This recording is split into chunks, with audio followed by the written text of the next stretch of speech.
Receptive. Dapat nga last month tayo, hindi pa nila ano, Easy. masyadong Taga ano? Saan naman kayo? Makati. Makati. Tagig na. Hindi. Ayaw Ayaw. kumayag. Ay, wag. Nasanay na kasi tayo nung malilit pa tayo. Doon ba kayo lumaki? Oo. Ako. Pinanganak yan. Kaya ano O ba? Isabela. Ba't nangyari yun, ano? Ewan. Kung kailan huli na ang lahat? Hindi. Marami nang nag-develop. Uy, huwag ka na magpupong. Totoo lang na kasi. Sabihin. Hindi, may freedom of ano tayo eh. Oo. Hindi naman tayo naninira eh. Kumbaga, nakasanayan na natin na ganun. Dami nang na-develop.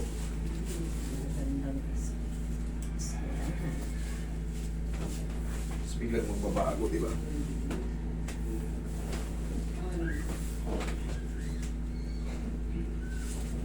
Kailangan matagilid.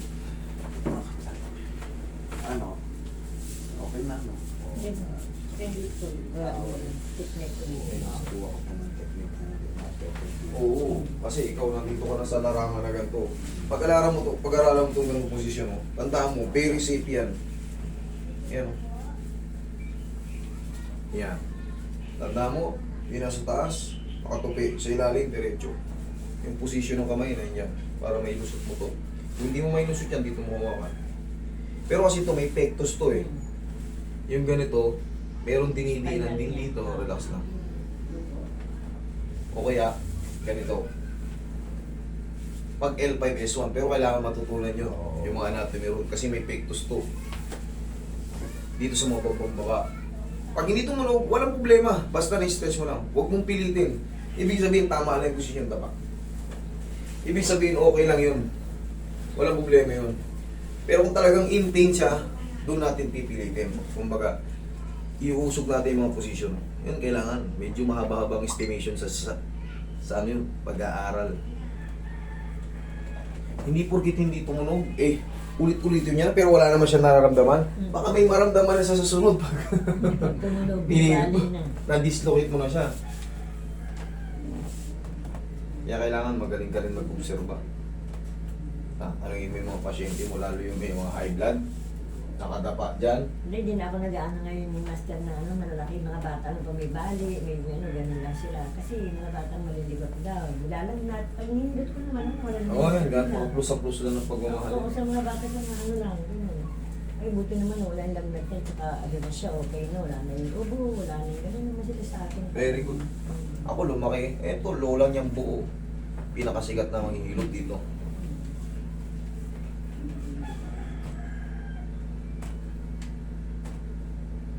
Oy, bigyan mo ng ano siya.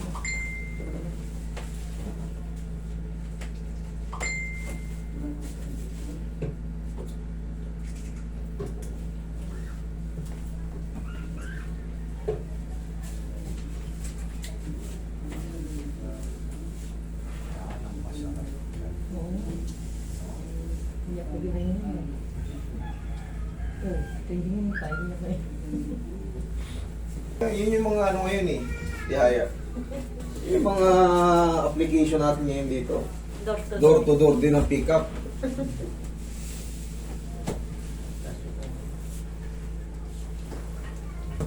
Pero mas magandang hindi kayo nabibisita rito. Alam niyo kung bakit? Ibig sabihin wala kayong problema. Mas maganda yung ano kayo, healthy kayo. Di ba kasi napapamasahin buong katawan ng sarap. Oo. Oo naman. Mas maganda yung gano'n reset lang. Hindi yung, Master, Reset lang. 6 na buwan na to, hindi ako halos makalakad. Ay, hindi naman, nag-bisikleta. Okay, relax. Inhale. Exhale. Maraming pupuntahin dito, nakatuwad na nga lang, ayaw hindi na makaupo, hindi na makatayo ng maayos. Pag ka lang, nakagano no. Sa sakit na likod, daming pasyente dito ganyan. Napakarami ngayon, akala nyo ba? Napapanood ko ngayon. Yung iba, sobrang ground na. Di ba yung kuya ko, Master? Naka-wheelchair na. Oo. Naka-wheelchair? Di ba yung kuya ko na dapat, sabi, lalagyan ng bakal sa likod. Hindi mo na ginamot kasi, di ba? Ano yun? Yung madami ng dami.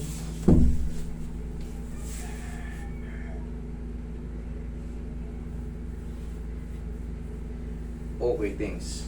Welcome. Sige, okay po ma'am. Sino yan? Si Ma'am Sally ko. Okay po, sabihin ko. Okay po. Maaga ako mag-ano. Rick, Hindi, pag-check niya dyan, basta tentative na ako dito sa ano. Bago mag-12, mag-out na ako. Kasi mahalaga yan, yan yung may-ari na ano. Chat mo si Ate Helen doon sa kabila. Helen, 11:30 na dito may may-ari. Yung kasabay nyo, sila ano kanina, medyo maaga-aga. Mga matagal na rin dito yun eh. Mga nagpapaano rin talaga. Reset yung tatlo. Oo. Yung apat pala. Kasama yung asawa? Oo, pares lang kayo ng ano nun. Ate, yun, sila naman nagsasama. Kung kayo, ganun din to sila eh. Papasalamat ako sa inyo. Na marami kayong mga pasyenteng dinadala rito, sinasamahan nila. Meron pa master kanina, tinawag na, uy, saan kayo punta? Magpapareset. Uy, sama mo ngayon, asawa ko, samahan mo ha. Sabi namin 1 week before ang Pero, pa-schedule kayo ha, sabihin nyo. Oo, sabihin nyo Sa akin. agad. Oo. Sabihin nyo agad sa akin, kako para magpa-schedule kayo. Kasi dito, iniiwasan talaga natin yung basta na lang kayong darating.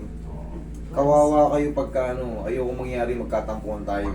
Yung natamba kayo dyan, tapos ako, siyempre kailangan ko magpahinga, uwi ako.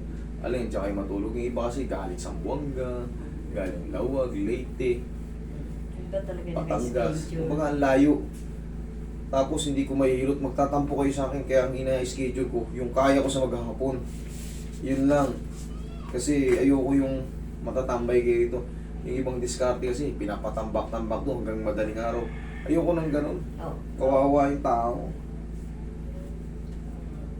Hindi kayo komportable yung higa dyan. Maganda nga yung mga suba dyan. Higa kayo dyan, iba-iba kayong tao. Ayoko mangyaring ganun. Hindi komportable. Eh, buti sana kung puro kayo barako. Eh, siyempre, may mga iba, may mga babae, may mga bata. Ayoko mangyari yun. Pero ganda yun. Pero pag yumaman ako, bili tayo ng hotel. Pera na lang kulang, yayaman na ako eh. Pero na lang talaga ako lang. Ganda niyang ano mo master ha. Oo. Bago mong bara. O, 18 mil bili ko sa